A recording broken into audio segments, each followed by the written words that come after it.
Good morning friends, দেখো আমাদের সরস্বতী ঠাকুর এই যে দেখো কত সুন্দর, আর প্যান্ডেলটা বুড়োরা অসাধারণ সাজিয়েছে দেখো সারা রাত জেগে। আর এখন ঠাকুরমশাই আসবে 7:30টায়, পুজোর প্রিপারেশন চলছে। আর দেখো আলপনাটা দিয়েছে, দেখো এটা বুড়ো দিয়েছে, ভালোই করেছে আলপনা। আর এই বড় আলপনাটা দেখো, এটা তো বুদ্ধ দিয়েছিল কালী পুজোর সময়, তার উপরে একটু রং চং হয়েছে,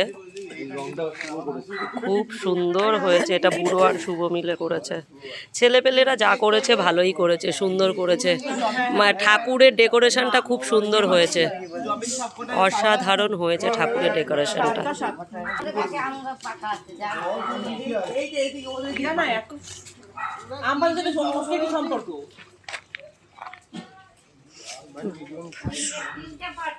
এই বুদ্ধ তাকাও দেখি, বুদ্ধ পাঞ্জাবিটা তো পরেই আসতে পারতে। এই কেউ কিছু পারে না, শেখাও। তুমি সব পারো বলে তুমি ফরফর করবে না, শেখাও ওকে। এটা কটা দিয়েছি, একটা ঘটে দিবি আর দুটো ডাল ঘটে। দাঁড়া, এটা এখানে